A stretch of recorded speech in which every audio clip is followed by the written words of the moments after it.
Yesu anakupenda. Yesu anakutafuta wewe. Uliangaika umeteseka. Anakutamani sana. Apendi ufie hapo ulipo.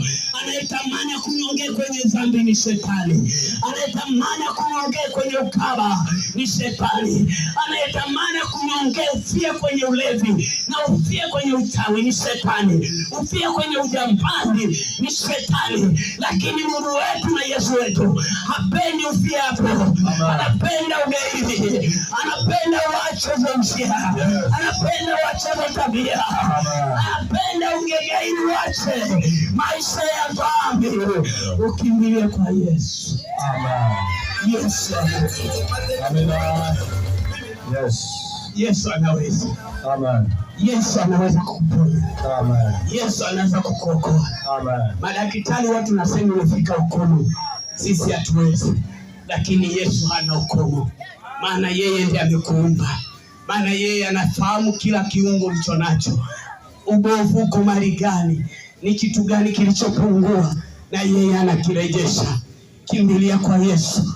Ni ugonjwa, ni mateso ya muda mrefu. Wakati mwingine umekata tamaa. Natamani nikwambie kwamba Yesu ninayemtangaza jioni ya leo anaweza kubadilisha historia yako. Kwamba ulikuwa ni wakufa hautakufa. Walishakuwekea na siku kwamba sijui kama kesho itakucha, lakini nakwambia ukimpa Yesu itakucha na utamtumikia Bwana. Kimbilia kwa Yesu kwenye mateso ulionayo.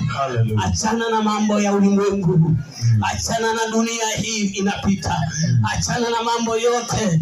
Acha kujivunia chochote ulicho nacho, kwa sababu tu unao uhai, kwa sababu tu unao uzima. Lakini nikwambie kwamba uzima ulionao, mali ulizo nazo, vitu vyote ulivyo nazo viko mikononi mwa Bwana.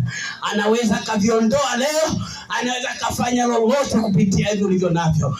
Ni heri ukampa maisha yeye, akawa kiongozi katika maisha yako, akawa mfariji kwenye maisha yako, akawa mtetezi kwenye maisha yako, akawa kimbilio katika maisha yako, akawa msaada wa maisha yako. Kimbilia kwa Yesu, Tanzania.